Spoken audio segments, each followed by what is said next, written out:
You're listening to an ATYL Media production. Drivers, this is your warning. Race above the yellow line. If in NASCAR's judgment you go below the yellow line to improve your position, you will be black flagged. Ladies and gentlemen, welcome into a special late night red eye episode of Below the Yellow Line.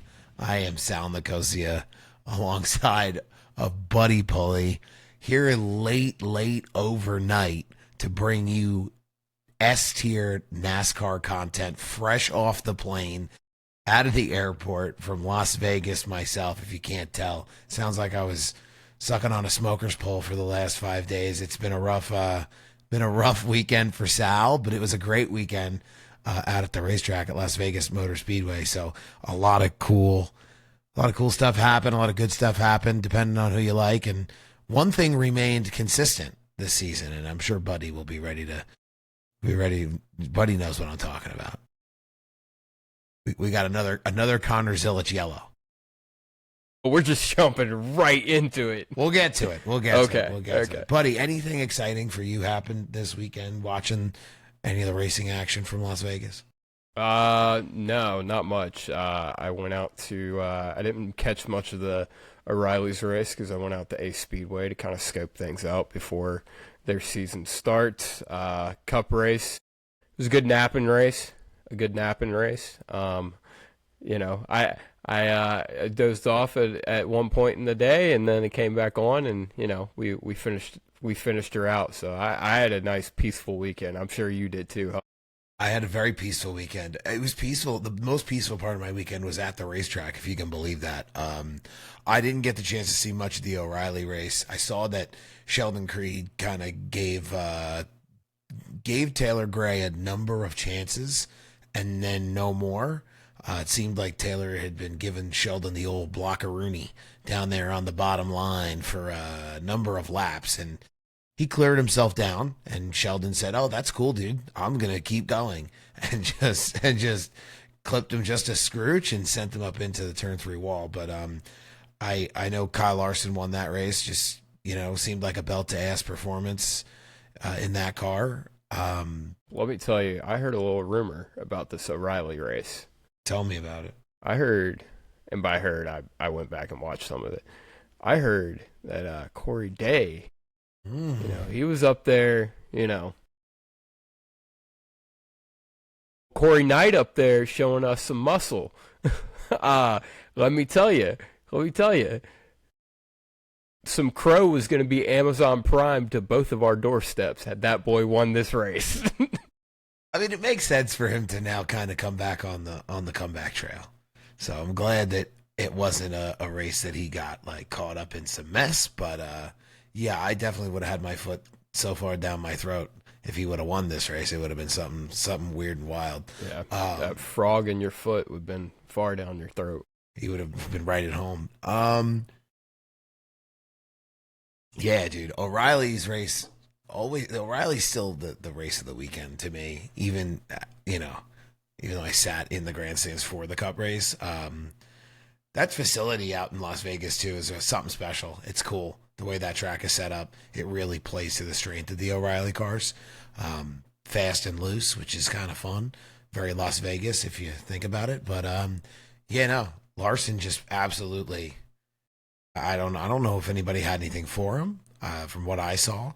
Didn't really, toward the third quarter of that race, just walked away on him. Them kids. He do be doing that when he comes down to that series. Yeah. And it's usually not even close. No, yeah, I mean, and Junior Motorsports, that's 3 wins in a row for them. SVG, Justin Allgaier, and now Kyle Larson. So, we'll see if they can complete the quadfecta at Darlington. Quadfecta. That's a scientific term. Absolutely the most scientific given to Buddy by Tell me about this racetrack, man. You were there. Tell me about your experience at Las Vegas Motor Speedway.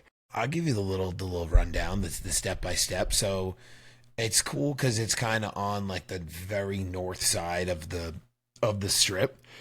So you're kind of out away from everything, but it's you roll up in like this dirt parking lot, and then you walk up to the racetrack. I've never quite been to a racetrack that's just rises up out of the earth in a dirt lot of this magnitude. Usually when I go to like short tracks and stuff, it's like, okay, gravel parking lot, small racetrack. This is that, but bigger. But once you get into the facility, like it's beautiful. I think next to Daytona, it's probably the nicest facility I've been to, out of the handful of racetracks that I visited. It's got like that old school feel, but everything is clean and new and nice. And the fan zone was really nice. They had a drift activation going on out in front of the racetrack, which is something Did you different. buy a hoodie? No, I bought nothing at this race. I'm just saying because you're wearing a Ken Block hoodie right now. No, this was purchased in Vegas, but not on this trip. But no, they had a cool like drift activation out there, and then we were bouncing around the fan zone. I was on a bachelor party, so the Zin truck was very popular with the boys. Which Zin, no free ads, but they're at a lot of the races. They have some cool stuff through like Budweiser and through South Point Casino and out in the fan zone. So no disappointment there. We had neon garage passes, so we got there kind of late. So all the cars had kind of been rolled out to the grid, but we got to sit and watch the drivers meeting. They do it outside in the kind of the covered area in the infield. And, I got to see Blippi, which I didn't know who Blippi was until it had to be explained to me. It's Austin Cindric. Dude, have you ever seen Blippi and Austin Cindric in the same room before Sunday? No, I hadn't. Now I have, otherwise I wouldn't believe it. Yeah. But, him and Ryan Preece sitting next to each other with the same sunglasses on was crazy. What? I guess Ryan Preece's kids are like big fans of him because he's a children's creator on YouTube. I mean, I know who Blippi is. Yeah, I didn't know. Okay. So I was like, who is this grown ass man in a blue and orange hat with looking like thrift store Dora the Explorer? Like, I need to understand what's going on. Thrift store Dora the Explorer is respectfully crazy. Blippi, friend of the show, Blippi. Respectfully, I didn't know how to feel about it. But I guess he's big with the kiddos, and he and Ryan Preece were wearing matching sunglasses. So, and Preece was running that orange body something sponsorship this weekend. Could have fooled me. Yeah. So it was quite the thing. You could. Were you with him. friends that were also race fans, or were they just the boys and they knew nothing about nothing? So one of my buddies I've been to many, many races with. Right. And then I have another friend that lives up in Hoboken near New York, and Hoboken. That's so all you guys. That's all you guys talk about up there. Hoboken and that's all they have to and live Philly for cheesesteaks. Oh, dude, I'm gonna stick a Philly cheesesteak in you one day, and your life's gonna change forever. Don't do that. Pause. Phrasing. He's a big gambler, so he got interested when we started talking about this trip because of the gambling side. Yeah. And then he started watching, every week in the new season. And when he got to the track, like halfway through the race, he was like, I cannot get enough of this. He was like, I need more of these races. I need to do this more. So I converted him. The rest of them were just kind of there to drink beer and watch car go fast. Okay. So, I think too. Exposure was good for the first time. How much was the beer? Oh, dude. Mango Cart. We were drinking Mango Cart on draft. It was $12 a beer. Not as bad as I thought it was going to be. I'll be honest with you. For people who are at home listening or watching, that is reasonable for Las Vegas. Yeah. And we you were drinking Mango Cart. It would have been the same if I got a Michelob or a Coors Light or a Budweiser. It's all the same. You can't bring a cooler in. You can't bring anything can't bring outside food in really. It's like you can bring a sandwich and a non-alcoholic beverage through security, and that's it. So, but the ticket rep that they had called to get 9 seats all in one line, I guess they told him like, yeah, like we're here for a party, like a bachelor party. So he hooked us up next to this thing called the Draft Bar, which is up to the left, like as they're coming off turn 4, and it's an indoor, like air-conditioned bar that has like a balcony. You can just walk up there whenever you want, get your beer, stand on the balcony and watch the race. There's TVs in it. You can hear the broadcast. It was that part of it alone, like half the group disappeared. So like they sat for the first stage and then they were gone the whole second stage. And I went up there to get a beer and everybody's just bing chilling, watching it on TV in the bar. And I was like, dude, I think there's a couple racetracks that could use something like this. But that was really cool. Incredible. They have like a little. Oh, go ahead. No, go ahead. Yeah. They have a little beach set up at Charlotte Motor Speedway. It's outdoor. By the way, I have well equipped for this 2 a.m. I have a cat, a Diet Mountain Dew, and a blankie. Where I have different setups. I have green tea, McDouble, and a giant thing of ibuprofen. So this should tell you a lot about... Can you tell he just came back from Vegas? our differing weekend strategies here watching this race. All right, so you had air-conditioned beers, air-conditioned mango beers. Can't beat it. But I think the one thing, while you're sitting there watching the race, with Denny Hamlin and Christopher Bell, it was pretty obvious early on they were going to be the ones to beat. And then about halfway, the sauce this week, dude. And then halfway through, when Denny was pushing Bell, it was belt to ass time. But the scenery at this racetrack is crazy. So like when I go to Dover and I sit in the grandstands and I look out, I see Dover, Delaware. Right. So I just see if you like trees, it's great. There's a lot of trees. This is like mountains. You got mountains, and then the entire Las Vegas Strip off to the right. So you can see it. Yeah, you can see it from the grandstands, parts of the grandstands. It reminded me very much of Auto Club, like the terrain in the back. So I don't know, not that that's like something you'd go to the racetrack for exclusively, but I didn't hate sitting there while Denny Hamlin was a second and a half ahead of the field, just kind of looking around. By the sixth beer, my ADHD was exhausted. So I taking in the scenery was a nice way to calm it down. But it's really a beautiful facility, a beautiful track, and I thought it put on some good racing. I mean, the best races weren't at the front. I don't know what the broadcast showed, but the battles, even like the lap down battles, were really big as guys fought to stay on the lead lap. I missed all the drama. I did not see any of the incident between Suarez and Chastain. Let me fill you in. I had to go back and watch it. Let me fill you in. No one saw it. Makes me feel better because we were sitting in the Uber line to get out of there after it was over, and none of us understood what had happened. Like scrolling Twitter, trying to see it, nobody understood what had come together there. And then I saw some very provocative tweets online, and I was like, damn, all right, there's some layers to this onion that I am unaware of. And it was interesting. And then even as I was getting on the plane, earlier to come back, and I see a video of Ross talking about even like how him and Suarez hadn't gotten along when they were teammates. And now like he's like, well, I don't have to care because he's not my teammate anymore. And I was like, bro, like I'm paraphrasing there. You know? But like that was the sentiment I got. And I was like, that's okay. Like there's a rivalry there. Dude, that got put on TV. Everybody looked around at each other like, what the 17th and 18th fighting about?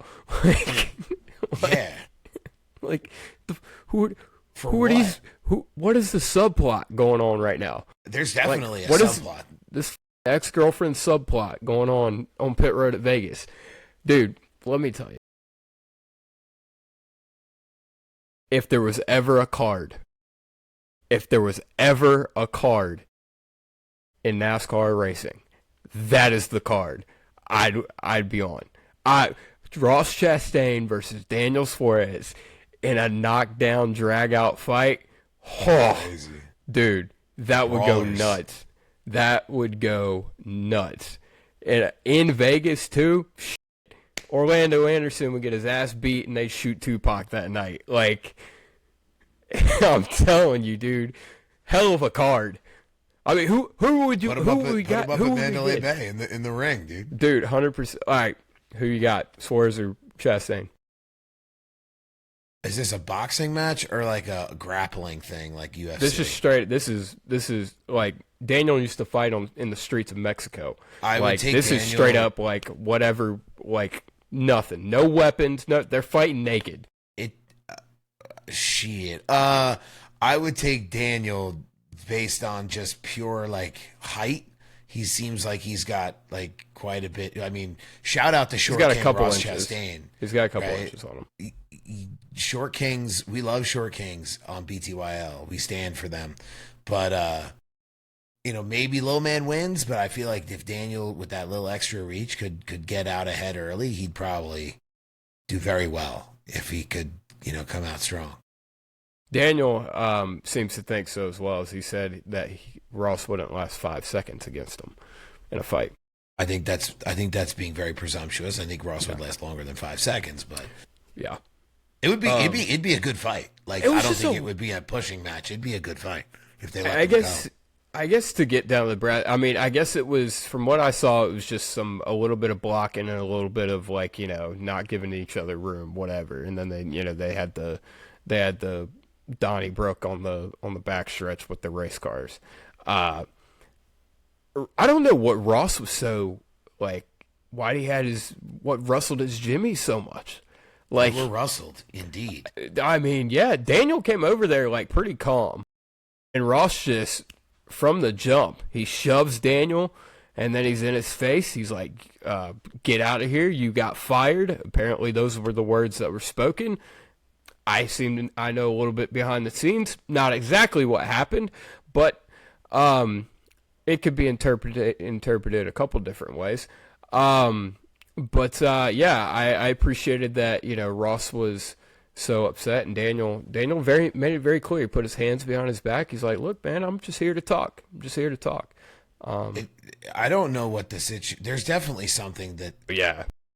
I don't know anything that you at home, the listener, doesn't know. I don't, it's just like we said last week. We're no different than you. We just know Taylor Kitchen. Yeah, we're gonna get that printed on a T-shirt. We are. I feel like that makes sense. There's definitely something that, like in that interview, Ross alluded to the fact that he did like. This is kind of, you can kind of quote me here, but he did say that like he didn't like how Daniels typically doesn't have a lot of accountability in his opinion. And I guess, I'm not counting the incidents between Daniel Suarez and Ross Chastain on a week-to-week basis, but apparently they are. So it's interesting. Well, let me ask, and this is coming from as you hack up. Sorry. Princess and the Frog. You know what's terrible about Vegas, real quick? There's no goddamn moisture in the air. It's like breathing for all day. That's right. Ridiculous. That dry heat, man. Everybody down south loves it. No, dry heat? Everybody down here is like, yeah, we got the humidity, dude. We got this wet heat. Oh, I mean, I don't want wet heat like I'm walking through a bowl of tomato soup on a Saturday afternoon, you know what I mean? But that's what we got down here. I went to Vegas, 94 degrees. I was wearing pants. I was fine. Dude, literally half the grandstands get in jeans, 95 degrees outside. Oh, yeah. Yeah. Okay, sorry. Yeah, I didn't try to derail you. It gets to be like 17 degrees at night. Now, I'm all for talking about the weather, dude. I was freezing my balls off, getting in and out of Ubers going home at night. Mm-hmm.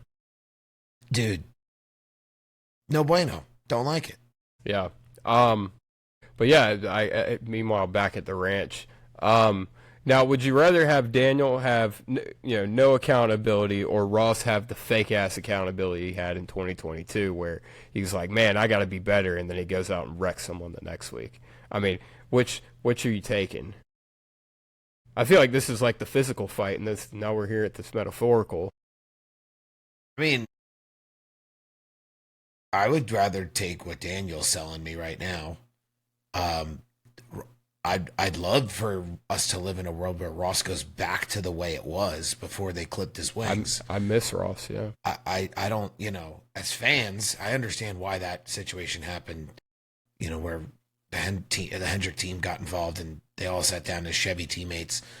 But they really clipped his wings, and I think, I'd rather have what Daniel has, where he's just doing the thing and not, okay, he doesn't have accountability. Well, he can still go out there and race the way he wants, versus doing it and then yapping about it and then getting your eyeball smacked. Yeah, I don't know. Yeah. I think really the real question at the bottom of all of this is my dear mother, who's 70 years old, avid Busch Light drinker for longer than I've been around.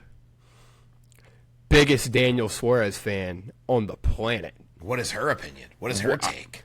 Is she? I mean, are we switching up the beer? I don't know. This is a wild card, dude. I mean, you got Ross in the Busch Light car yapping at your boy. We'll have updates on Mom's. I think my question is, does this stuff between the two of them continue on throughout the year? If there is a God, yes. But I hope so. Is this? Do people want to watch two guys fighting for 17th place fight each other on pit road? Because I think that's fine. Fine. Look, it could be. You might think it's stupid. I call it entertainment. It is. It is, but it's silly to me. It's just silly. Like, if it meant more in the grand scheme, maybe all right, cool. It's got implication. There's story here. But maybe there is story here. We just don't know. Call yet. Chris. Have him write it up.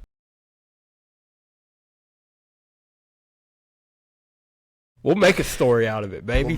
We'll make a story out of it. Headlines. Shout out the ATYL Media editorial team.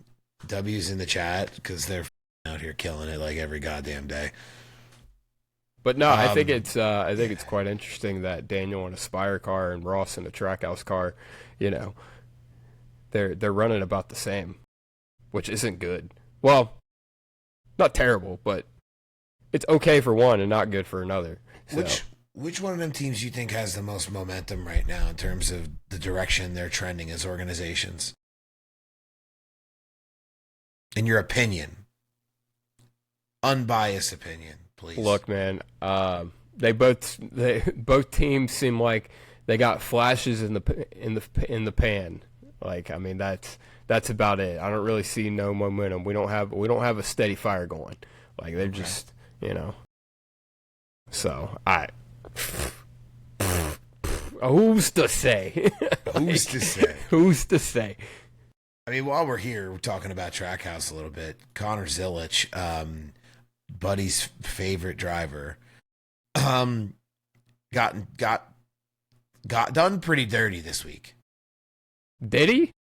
So he was the only caution of the day. Was running pretty decent in that very gold. He was running like 25th. He was running. He hadn't been sent down pit road yet, comparatively to other weeks we've seen him.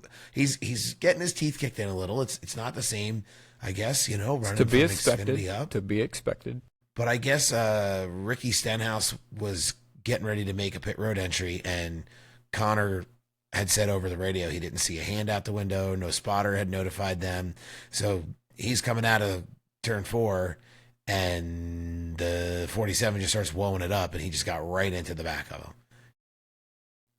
Boofed it. And the only reason I mention it is because as I'm sitting in the grandstands, I'm waiting for a caution all day. I want to see a caution in person live. I like the long green flag runs they have at these 1.5 mile tracks, but Jesus Christ, Denny Hamlin was whipping ass. And when he wasn't whipping ass, Christopher Bell was whipping ass, and on the restarts were the best racing. So when I seen Connor Zilisch get a little silly, I was like, oh boy, here we go. But no, I'm glad everybody's going home with their cars in one pieces. But yeah, we were just sitting there. We were, hearts and mouths time. Like we thought this was going to be like the big one after 150 laps of dominant runs at the front of the field. It's fair, dude. I mean, you flew across the country and you're on a bachelor party, so you can't go and see boobs. So you were hoping for some crashes, and you didn't even get that. You just got old. I got to go back and try again, I guess. I think so. All you got was old Zilly Pants just ass packing Ricky Stenhouse. Dude, there was another incident today, coincidentally involving a Trackhouse car. Yeah, I saw. Yeah. This was another one I saw after the fact. Yeah, well, these next gen cars, man, they are indestructible, except if you hit one of the plethora of hit boxes on them, and your car's totally disastered for the rest of the race, because you separated your splitter, and then you're running 35th all day long. So, and they worked on that car a lot. Oh, I'm sure they did. Try to get it. So like the bottom of that splitter, when I was standing there, would like shine you in the eye because there was so much tape on it, just trying to keep it attached to the car. Yeah. So, these cars suck. But dude, like imagine that save he makes in an old car. That car's destroyed. Why? Like you don't think there would have been more damage on one of the older cars, like the underside of it? Like where he hit the lip on the new car, you don't think the damage would have been worse if it was an older, like Gen 4 or Gen 6 car? Running 35th either way. Yay wrong. I mean, good Lord. That's your weekly SVG and Connor Zilisch report, because that seems to becoming a theme on the show. Sal, what else happened in this glorious race? Denny Hamlin, win number 61, just that's a milestone for him. Gives him, what is it, 10th winningest driver now over Kevin Harvick? I don't want to talk about it. Yeah, 10th winningest secured sole position right now for Denny Hamlin in the year of our Lord 2026. So that was something to be able to say you saw in person. Dude, they brought it when his mom came out there on the dude. Yeah, the air might have been dry, but the eyes weren't, dude. Misty-eyed grown men from top to bottom of that place when that interview was going on. Man, that was. I think that wasn't overstated enough how big of a win that was for Denny Hamlin. I mean, say what you want about Denny. You could still be mad about Martinsville, and that's just kind of what that fan base does. Either way, it's at least a healing victory for Denny Hamlin, and it's a little bit of reassurance that even after everything he went through last year, that he ain't done yet. He's still got nearly 2 seasons to make something happen. So yeah, after you heard him at the end of the season last year, before some of the off-season tragedy that occurred, he sounded like he was ready to go home and just pack it in. Yeah. And then for everything to happen in his personal life, and then now to win this race, I can't even imagine like the weight that you feel like is lifted off your shoulders a little bit. Like, all right, you can still do this. Maybe it is Denny's year. Who knows? Would be nice. I wouldn't hate that for him, but we'll see. It's a good momentum builder. I thought the Toyotas had great momentum all day. Chevys, are we worried about, like, we got a call last week about, should the Chevys and the Fords kind of be worried, and should we be worried about the Chevrolets, or did you see like a noticeable uptick from them this week? The Toyotas had everybody by the throat, but I mean, you had 300 cars up there. I mean, Chase Elliott, big run. I mean, yeah. I don't know what they did to that car to work on it throughout the day, because at the beginning of the race, the speed was not there. And I'll tell you what, if that race was another 30, 40 laps, I think he might have had something around. All I know is he surely didn't finish last, so I appreciate that from him. Fucking A. But yeah, no, I mean, I want your opinion on this. What did you think of the racing? Like, we saw, like, at the front of the field, we saw some battles there. We saw, obviously, the 3-wide deal with Bell and Larson and Elliott, and, you know, Byron had to pick a favorite teammate there.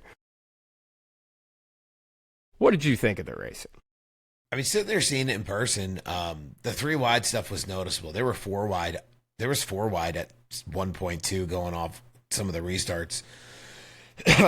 But once the leaders get strung out, like, it's a tire management battle, but it's really just who's got the best setup and can get the move done at the right time to walk off with that track position. And I know some people are going to say it's a boring race. I like it where they can come back around and have to manage lap traffic and make sure they can avoid that, as well as seeing some of the drivers not get caught a lap down. But I think the 1.5 mile package here is always, or at all the 1.5 miles, have been the best. I'll always ask for more horsepower, though. Yes, there we go. I'll never not ask for more horsepower. I could use it. In my opinion, the 1.5 mile package is getting stale.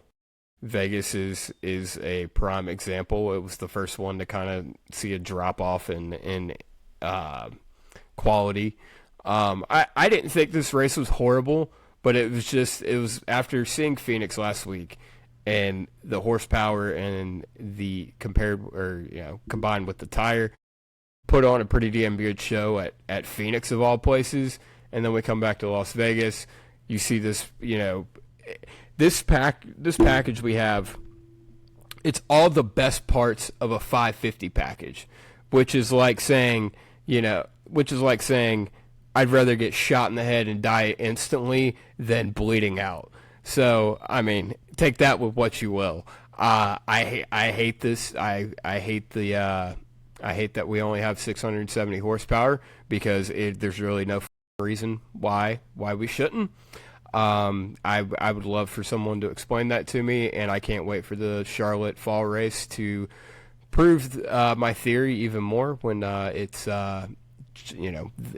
grows stale.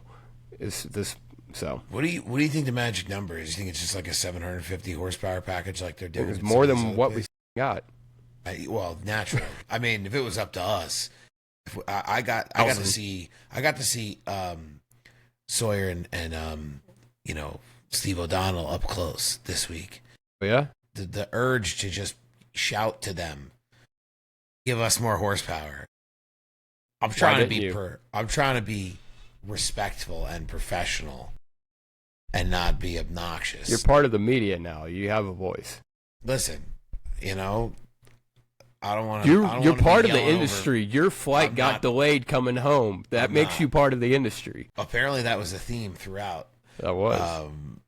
No, but like, any more horsepower they can give us, it's free horsepower or softer tires. Go back to running, or not softer. Go back to running tires with more fall off. Then, But why play that game when you can just give the car more horsepower and it doesn't matter what the tire you put? And I mean, Goodyear. I mean, I felt like they've done a pretty good job doing 100%. What they can. I mean, and I feel like they've made noticeable improvements on everything. But now the ball's in NASCAR's court. Give us more horsepower.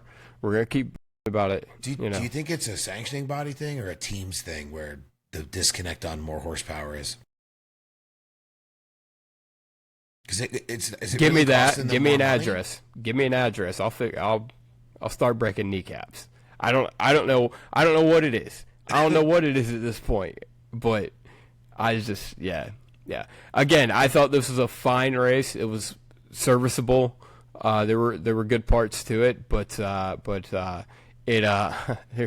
left with much to be desired comparative to what we saw at Phoenix. So yeah, there's surely what could have been, but yeah, I give it like a B minus C+. I think it's fair. Like, yeah. you know, but yeah.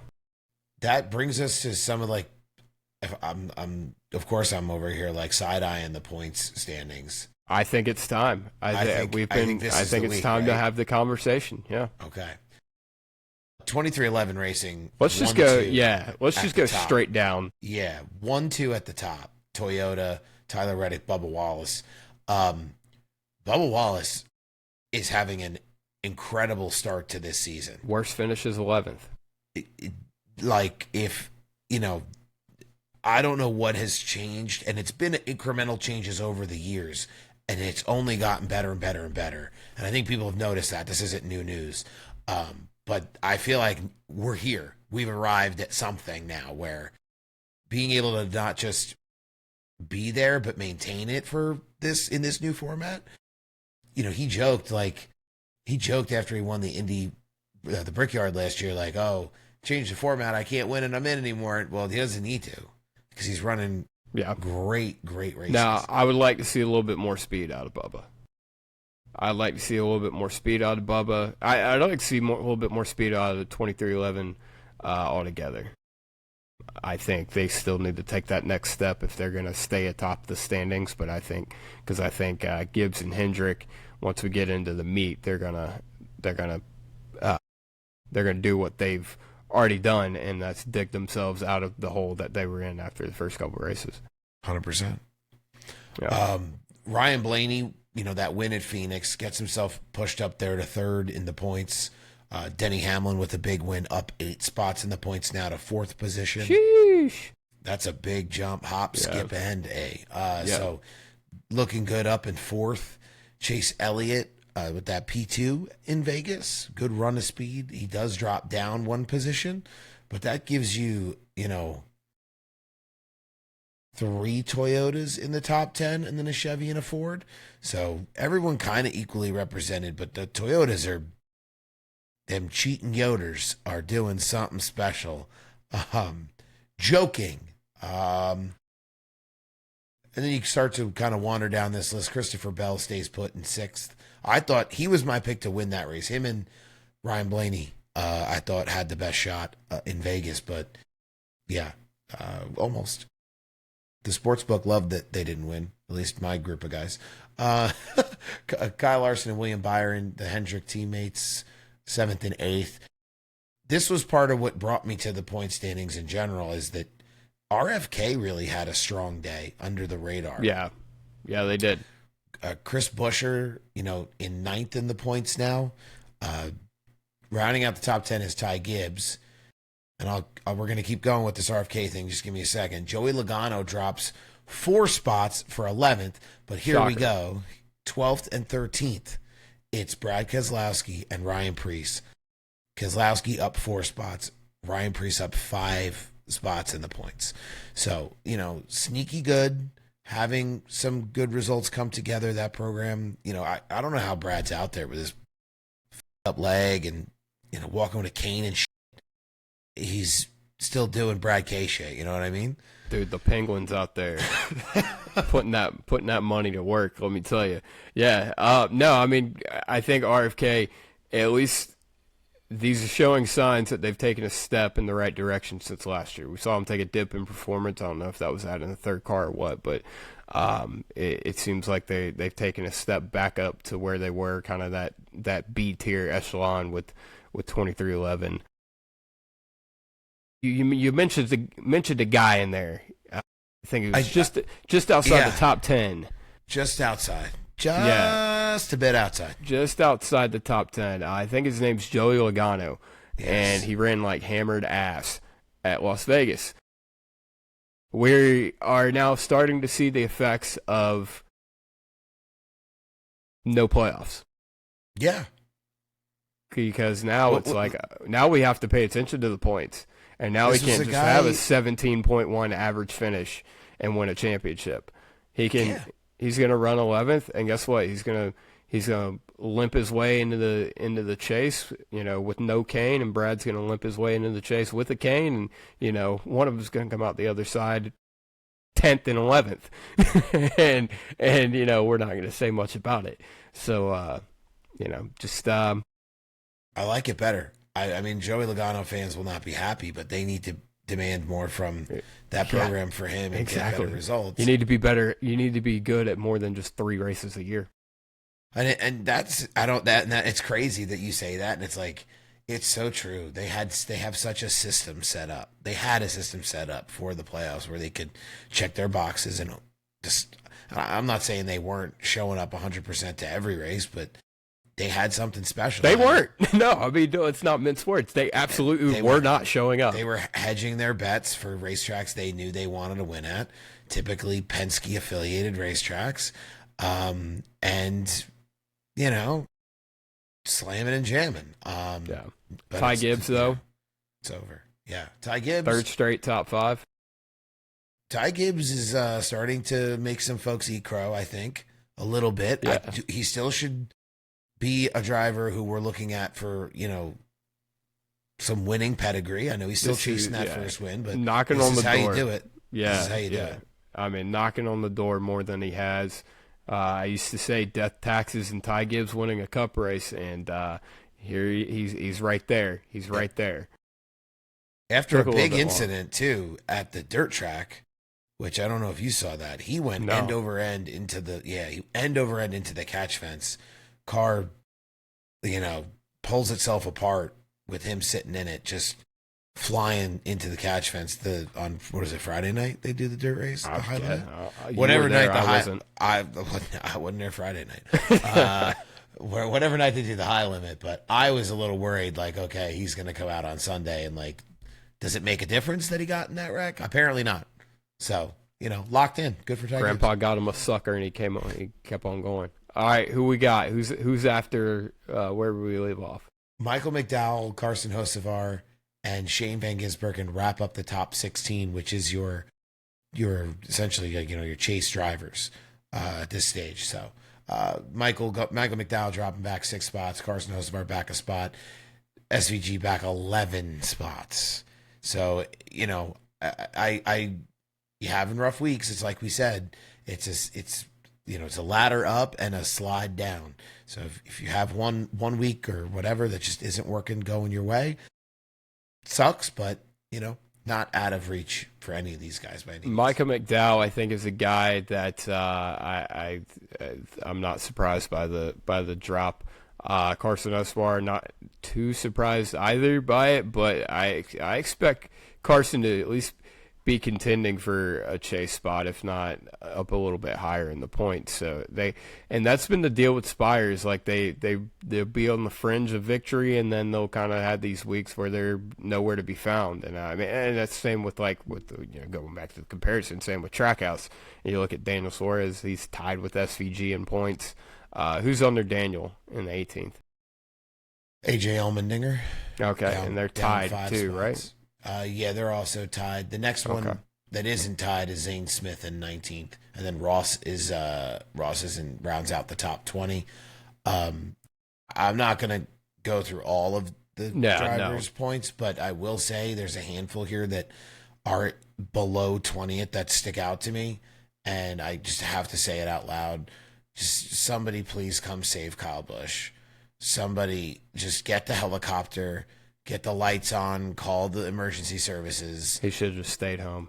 After Vegas, he should have just went back to his house and just stayed there, acted like none of this ever happened. He's 22nd in points. He's down 2 spots this week. The car is not running well. You can tell it's getting to a point where he's not comfortable in it because of that. It's just not.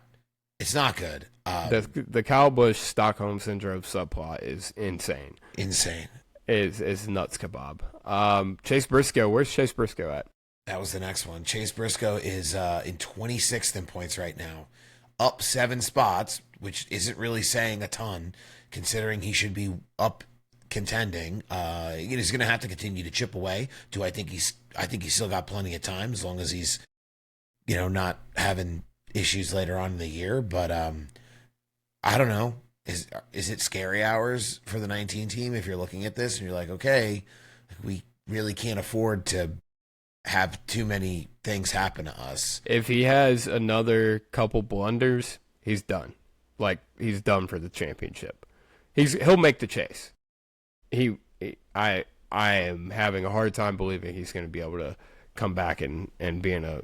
I'm calling it top 5. If you're not top 5, we've heard third, we've heard 6. We're going to split it right down the not middle, and it's going to be top 5.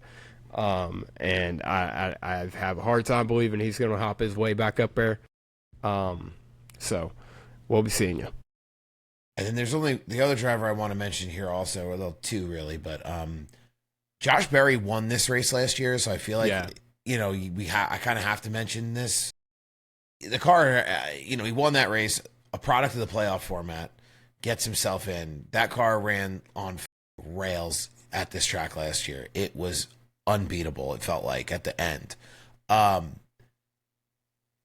He's all the way down in 32nd in points. I don't know what that's about. A Penske-affiliated car, but to be fair also, Austin Cindric is ahead of him in 30th in points. So it's very obvious that there's a delineation between maybe some of what's happening with how these cars are out there on track and what their performance is. And then Alex Bowman, the unfortunate case for Alex Bowman is that he's going to be out the next couple of weeks with this vertigo thing he's dealing with. And, likely will put the kibosh kind of on his driver's championship campaign this season. Likely? I'm trying to be semi-optimistic. He's done. He's done. It's Bover. It's Bover. Bover. Hit me with the 2:35 a.m. It's Bover. Yeah. It's also Zover for Connor Zilisch, too. I don't think it ever started for Connor Zilisch. No. I don't think anybody. You couldn't sit here and realistically think he was going to be a chase driver the first year. Look, Jordan Bianchi put out there that 25th in points would be an impressive year for him, and I'm starting to believe it. Brady's going right now. Yeah. For f***'s sake, it's it's a learning curve. It takes time. We'll see what happens, but yeah, that is a points update for everyone out there. Some very impressive stuff to see. In terms of owners championships, 2311 and Penske. You look at the owners championship. I like the owners championships. It's good. There's nothing different. What are you checking on? The 48 car move from 35th to 34th? Yeah. Okay. All right. Justin Allgaier out there, that poor guy. Talk about not incidents on track, but he got on pit road speeding. Come down pit road to serve his penalty, got caught speeding again. Come back around again. It felt like he got penalized on pit road every time he came down, which just put him so far and away back. But he'll be back in the car at Darlington, I believe, the next 2 races after that. So we'll see more of him. Yeah. Justin Allgaier and the Cup car don't really agree with each other. At least he didn't wreck half the field this week. That's good. Do you think there's a reason why they don't kind of shuffle drivers into that ride as they're I think Justin Allgaier is an excellent race car driver. I think Natalie Decker would be a good choice. Whoa, easy there, buddy. I almost pulled that for my AI slop. Oh man, it'd be great for her new content she's releasing behind that paywall, whatever. Whoa! Hang on. I don't know if we could talk about that on the show. She's advertising it on her social media. That's well below the O line. I hope our fans aren't the ones that are, Use this good wholesome folk listening to this show, aren't you? I hope our fans are good wholesome folk that are here on the same brain wavelength with us on that stuff. Do you think there's a reason they don't rotate drivers? Like Alfredo was in there for Phoenix, gets bounced for Allgaier. Allgaier had kind of a rough and tumble. I think it's more to keep the team. Like if you have a rotating, carousel of drivers, it's hard for a team to get in a rhythm. And, if you have a consistent driver, the team can get in a rhythm. And whenever Alex Bowman, God willing, does come back, that way the team will be prepared. Like, hey, we're in a rhythm. We can just plug Alex back in and we can hit the ground running. So I think that's the move. I am a little surprised Alfredo wasn't put back in. That was interesting to kind of.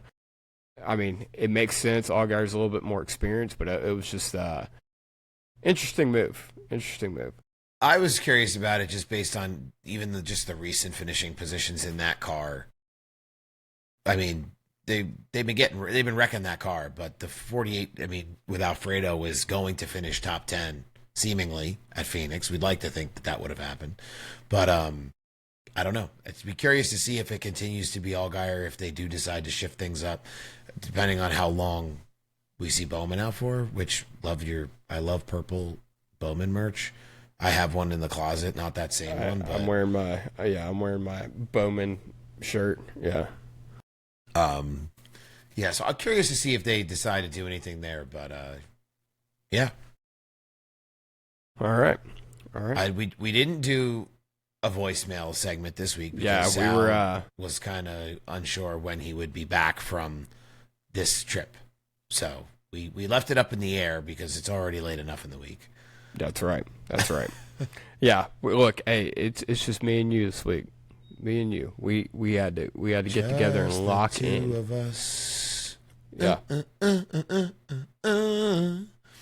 Yeah. Let's go. Who'd you pick to finish last this week? Oh, I picked John Hunter Nemechek. And you picked Chase Elliott. So chalk one up for the Italian Americans out there. Yeah, that's rough. That was a rough time.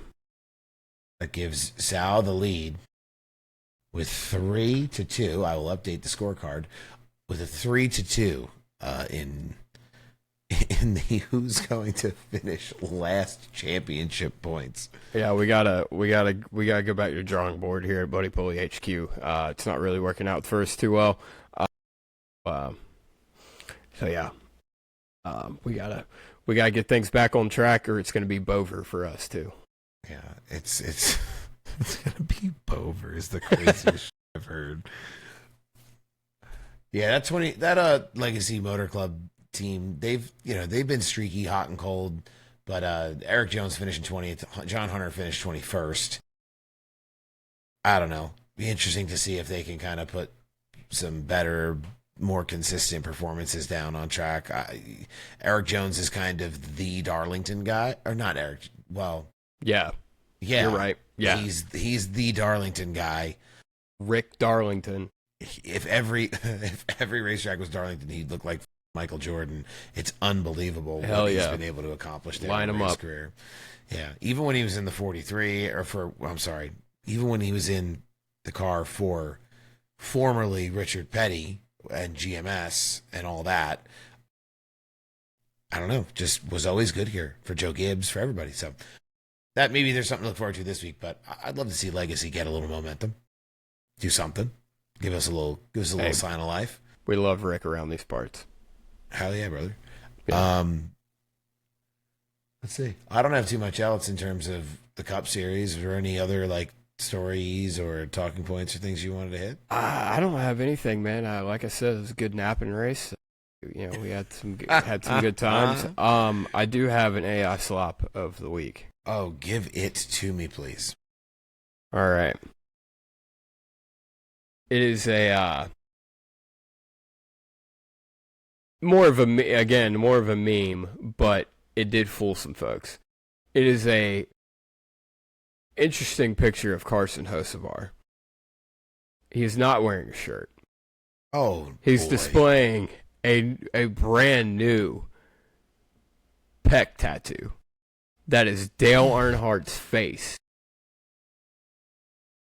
Dale Earnhardt's face with the GM Goodwrench Service Plus car right there, just about to lay some Goodyear rubber over the areola. It's quite the image. I'll throw it up here. That way you guys can see it as well. The caption says, "Did it for Dale, so now he will always be with me in spirit on the track. Intimidator 2.0 engaged."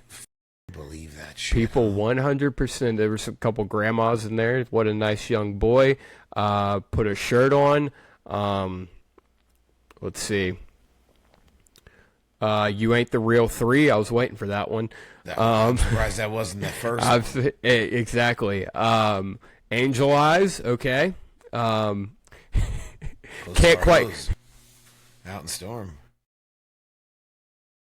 The host of our hose is crazy work. And then my personal favorite. You got more of a mustache on your chest than you do your face. Damn. It's from the top. Crazy work. So, that is your AI slop of the week. Carson Hocevar's new chest tattoo. And tune in next week where Sal and I will reveal our chest tattoos. Big reveal. Yeah. We won't put that on our paywall platform. We're not. No. We're a cheap date over here at BTYL. You're damn right. Speaking of Carson Hocevar, though, the throwback scheme for Darlington come out. Yeah. You have any opinions on that? It's a good looking car. I agree. Look, I'm all for riding the Intimidante. I mean, I'm a big fan of it. Yeah. Bold move. I think it's a lot of I'm him energy for a guy that hasn't won a race yet. I feel like it's going to be tough to sell to some folks. Yeah.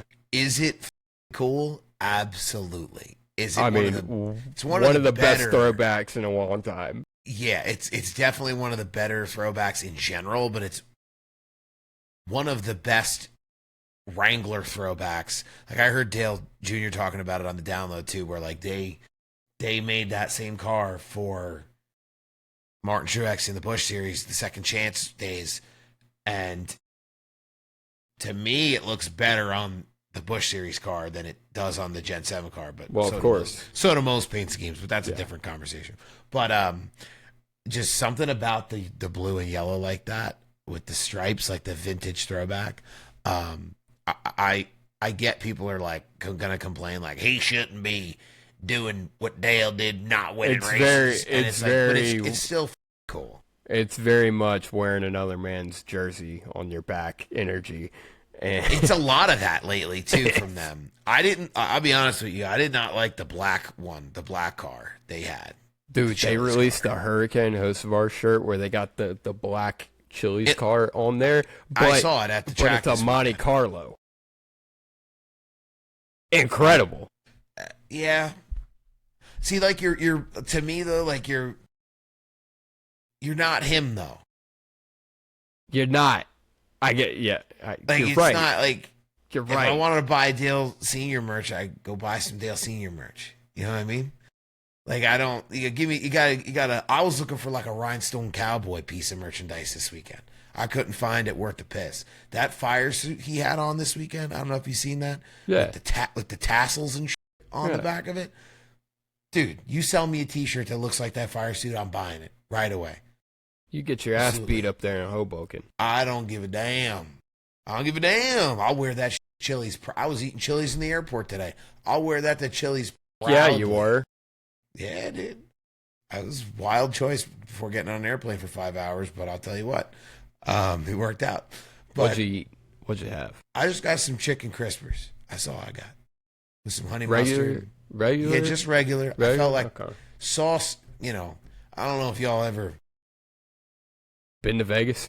Well, no, but you try to use a airplane bathroom to the fullest extent of its capabilities. It is not a pleasant situation in some of these scenarios, especially coming off of a 4 or 5 day experience in Las Vegas, eating and drinking things that your body just naturally is prone to want to eject from you. But I do love me some Chili's, goddammit. That was I could have gone my day without hearing that. Listen, just saying. Look, okay. All right. Service announcement. Yeah. We got all the things out the way. Anything grind your gears? How much money the tables at Circa took from me this weekend, but that's about it. Wait, you went to Circa? Yeah, so we were at the pool bar. Okay. And then we gambled there after, and a lot of the NASCAR folks were there, which was nice. Nice to see some good NASCAR merch running around the casino floor. Just fans. So it was cool. But yeah, we were over there for a little bit, and I mean we bounced all over the city, but that was the one that beat us blind. I went to a bar called Circa this weekend. Yeah. Oh, it's kind of like, yeah, dude. We're our weekend's connected by a theme. Yeah, we were. I went to St. Patrick's Day party. Had quite a few tequila ginger ales. Tequila ginger ales on St. Patrick's Day is crazy work. Look, it was green. It wasn't, but the bottles were green, and I was seeing green at the end of it. I made sure I got my 10 a.m. Airport Guinness today to celebrate. You piece of shit. Breakfast beer, brother. It's the best. Dude, I don't drink brown liquor anymore because of the same St. Patrick's Day party I was at last year, where I just got absolutely just completely annihilated by a Jaeger bomb. It happens. Yeah. And after that, I was like, I had already been weaning myself off. No more brown liquor for me. But then they had this nice young lady walking around with a tray of free something. Free? I don't even have free. Well, that's never gonna. I know it spikes your interest because you're paying $74 for a mango smoothie or whatever the f you're doing. But yeah, and I couldn't resist, and yeah, you were green by the end of it, eh? Yeah. No, I held it pretty well. We got home safe, held it pretty well. Took a nap, woke up groggy as all hell, and drove to ATYL Speedway and drove a gator around all day. So there you go. Do you have any fun new short track things? I have a short track shout out I want to do going kind of toward the end of the show here. I guess I do. Yeah, I have a whole ass announcement. Yeah, let's hear it. So for those of you who are subscribed to ATYL Media, we do have a show on here called On Tour that is hosted by me, and we cover late model racing all across the country. We are coming out with a new segment called On Tour All American. It's going to be short form content where I take you around to 3 different NASCAR weekly series racetracks, South Boston, Wake County, ATYL Speedway, and you're going to get week by week coverage of the stars and cars and everything that makes short track racing great from those 3 venues. So look for that. It's going to be real fun. Yeah. And you're going to be going out to South Boston here, I believe. Friday, baby. Friday. Or Saturday. Sorry. And I'm very jealous. A lot of your short track action layers into my short track action. So yeah. We're getting ready for a new fresh start at Wall Stadium Speedway this year. And they've done a ton of work. I got a round of applause for the work that's being done by the team up at the track. I wish I could have been there to help instead of getting my eyeballs blasted off at Circa. But, they've been doing an unbelievable job. There's new track trucks. There's new paint on the seats. There's track work going on. But I think the biggest headline for Wall Stadium so far this offseason as they've, changed management is they are now like sanctioned NASCAR races are happening there from the local level again, which had not been the case for some time. So it's going to be cool to see how they can integrate that into the weekly racing. And then by some power of God and the fine folks that are making the phone calls, if they were to be able to get a tour modified race back at that track. So there's a lot of exciting things to happen. I know as much as everybody else does out there, but the track is coming back kind of in a big way. And I mentioned that to also say that King of the Modifieds will be at South Boston, which I think Buddy will be. He will be there and have the opportunity. And I know, Buddy, you're not a huge modified guy, but maybe this will be the thing. You'll come hang out with the modified guys and get a little taste. I'll tell you what, if the race can be green to checkered over under 3.5 hours, I'd love it. But they haven't proven to me that they can do that in my experience with the modified. So we'll see what happens. Let's get down to the brass tacks. You went to Las Vegas for a bachelor party. I need some crazy stories. I need some stories, Sal. The people have been waiting. They've listened to my tired ass and your groggy ass talk about race cars. We need some stories from Las Vegas. Man. I mean, we didn't, to be honest with you, we didn't get into anything terribly, terribly crazy. This wasn't like a, oh my God, my finger fell off kind of event. We sure did just drink until we swam, though, the whole weekend, which, don't drink and drive. Drink responsibly, unless you're on a bachelor party in Las Vegas with 7 of your buddies.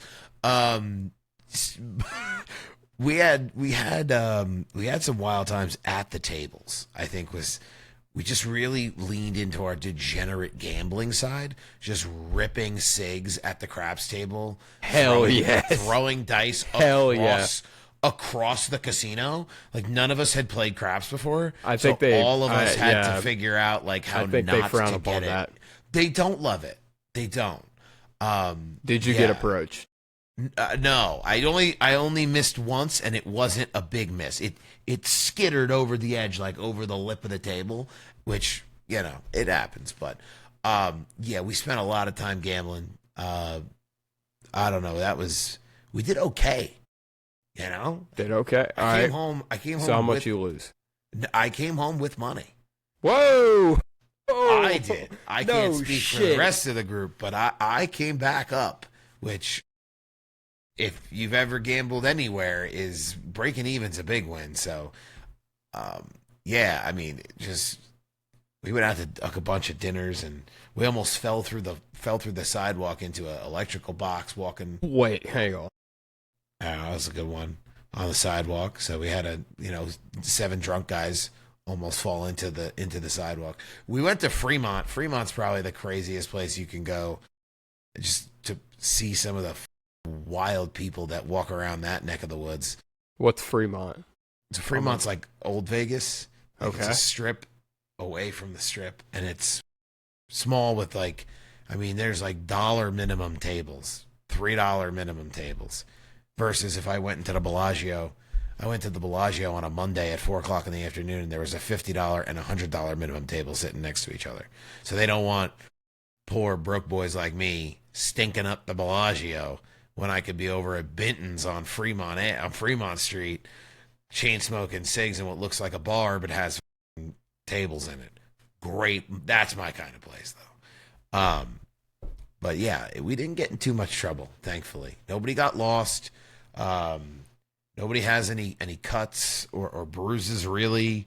We all have all of our fingers and toes, which is good for the most part. It was good overall. There were no typical bachelor party comings and goings. In you. There was none of that. The pool bar was fantastic. Would recommend 10 out of 10 to people. No free ads. Stadium Swim, if you want to sponsor me, I would love that, because that was a fantastic experience. The race is great. The track is great. Nobody climbed up on the catch fence at Las Vegas Motor Speedway. People from Dover, Delaware, you could learn a thing or two. Don't do that. Wow. I'm disappointed. I didn't really see anything or do anything that was life. Like, saw my life flash before my eyes. I played a lot of craps and I won money. That's my wild story. I'm 31 years old. I'm an old man. I can't. What a bum ass story. I can't hang. What a bum ass story. You made me wait till 3:00 in the morning for that story. What did you think you were dude? I was waiting. I was hoping one of the guys died. One of them got married. I was hoping there's a new tattoo you didn't know about. Like, you know, I'm hoping, like, we went to bed like 5:30 in the morning one morning, which is rough considering it's. Well, you weren't doing nothing. What the were you doing? We're just gambling. Jesus Christ. Just degenerate. We gamble, go to In-N-Out, get a beer. You got a Fat Tuesday? No Fat Tuesday for me. You didn't do no Fat Tuesdays? I'm fat enough neither? On every day, much less Tuesday. I don't need any. Do you know what Fat Tuesdays is? No, I have no idea. Okay, it's like a little thing. This is what I remember it being. It's like a little shack with frozen margaritas, right? Oh, it's like Wet Willie's. I know. That sounds interesting. It's the same. Same concept. So, and you get a big old tall thing, and then it's like a refill is like $10 or something. And so I had a couple of them, and then threw up in the Mandela Bay lobby. I threw up in the trash can. And at least you made it to the trash can. Exactly. That's what I'm saying. Security comes up to me, and they're like, "They don't like you throwing up in the trash cans here." And I go, "It's better on your floor, ain't it?" True story, dude. And yeah, he was like, "Where are you from?" I was like, "North Carolina." Not here. Raised. Yeah, not the here. So let me tell you. No, we didn't have anybody puking in trash cans or in urinals. We just had some very questionable financial decisions get made to the tune of thousands of dollars in some situations. Oh, what? I'm not at liberty to disclose a full dollar amount, but there was multiple thousands situation that one of our cohorts got involved in the gambling sphere. Love slot machines. Explain to me how you make money on a slot machine. I'll kiss you, because I don't think anybody knows. One of my buddies in Vegas won money on a slot machine. I mean, like every casino. Hey guys, this is my machine. I'll see you in 5 minutes. Like, all right, Meemaw, relax. All right, but yeah, dude, we didn't get too off the hook. All right, before we take this bird home, Italian goodbye. You had to have eaten some good food. There you go, buddy. This was half the trip. Was eating good food. All right. You're gonna laugh. We went to Carmine's the first night. What's that? So Carmine's is like a big city chain Italian eatery. You went to a chain restaurant in Vegas? Wait. Okay. So Carmine's, though, is very unique in what they serve at their restaurants in these cities. So different chefs at these locations will have different menus. You can, they have, like, people are going to hear me say that who've been to Carmine's, like, oh, what the f*** are you talking about? Like, you can order, they have an ordered standard they have a standard menu, and then they have, like, specials for every restaurant every night of the week, something different. So we ate there, and, chicken saltimbocca was unbelievable. What? What did you just say? Chicken saltimbocca? What the f*** is that? Buddy.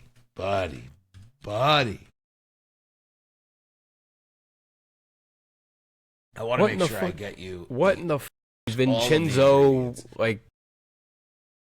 So it's like real thin chicken breast. Like, okay. You got to hit it with a hammer thin. And then it's got prosciutto inside of it. They roll it.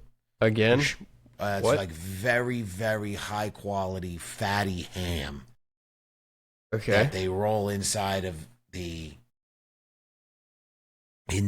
pounded chicken breast. And then typically they serve it over like this mushroom. It's not quite gravy, and it's not quite sauce, like red tomato sauce. It's kind of this middle thing with like wine and butter inside of it. And their chicken saltimbocca at Carmine's is unbelievable. We got baked clams. We got big ice cream. What is this ice cream thing? The Titanic ice cream was, bro, my eyeballs hurt just looking at it. You pulling it up? Yeah. You're going to have to send that to me. Yeah, send that to me. We're going to put it up on the screen, let the folks see that one. That's crazy work, ain't it? That's nuts, dude. That's fucking nuts. Yeah. We got some good meals, and we went to another place called Esther's Kitchen. Had some of the craziest sourdough bread I've ever put in my body. Just different types of like cheeses and butters they make in-house with their in-house sourdough. Blow your socks right off. Chicken tenders at the pool bar were good. Ate a lot of chicken tenders this weekend. It was a chicken tender weekend.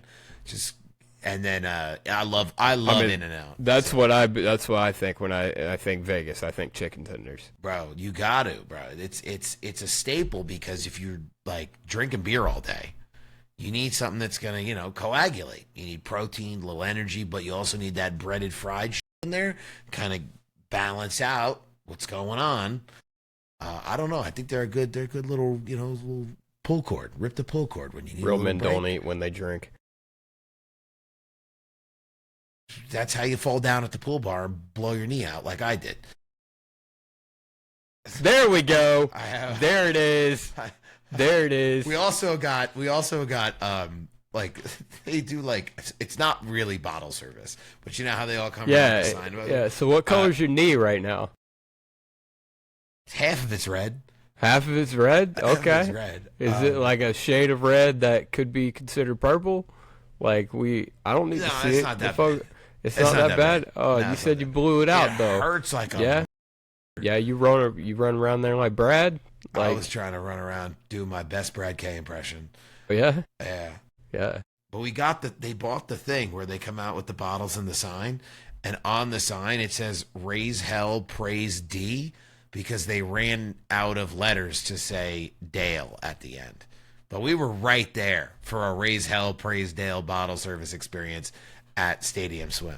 Raise hail, praise D. Okay. They got to get more letters in their signs. Are you sure that was the issue? Who was carrying such sign? Show you a very. Okay. All right. I can see where that would I could see where that would do both. Raise hail, praise Dale, and raise hell, praise. Yeah. So yeah, all right, cool. Yeah, guys, it's been a great episode of above button below the O line, definitely below the O line. As Sal tries not to collapse and blow out his other knee. No other words for it. Yeah. For you all here tonight. This has been quite the episode of Below the O-Line. We will return to form next week, where I will be at Darlington. Yeah. Oh, buddy, I'm going to Darlington. Yeah, if anybody's going to be at Darlington, I'm likely going by myself. So if anybody would like to join me at Darlington Raceway, I would love to kick back and have a couple beers with some folks. So just hit. You think I can get a flight direct to Darlington International Airport, baby. That's right. Flying right in, first class, private jet. Yeah, I'm flying in on the ATYL jet. Oh, the private? Taylor's not using it this weekend? Yeah, Taylor's not using it. No, I'm flying with her. Yeah, we're the whole crew. Yeah, okay. Yeah, you weren't invited. No, it's okay. The Northeast guys, we're not invited anywhere. We're not allowed. We're on bad behavior watch. Yeah. So we got below the O-line, we got above the O-line, and then we have the jet, which is just air the yellow line. Yeah. It's like the Beatles had the yellow submarine. We have the yellow private jet. That's right. We're just evolving. Just a giant banana flying through the Carolinas, back and forth. Just, like Taylor Swift, just as bad for the ecosystem as can be. I only know Taylor Kitchen here. You're damn right. They're damn right. I think that's gonna do it. Boys. Is that gonna bring us out? I think it's gonna bring us out. This has been a wonderful episode. I'll let you bring it out. There you go. Well, we certainly appreciate everybody hanging in there. Popping ibuprofen. I'm not yet. That's after that. I got a McDouble here that's ready to go down in about 2 seconds. The 3:08 a.m. McDouble definitely won't hurt me. We definitely appreciate everybody for sticking with us here this week with some just kind of playing it by ear with getting back from being out west.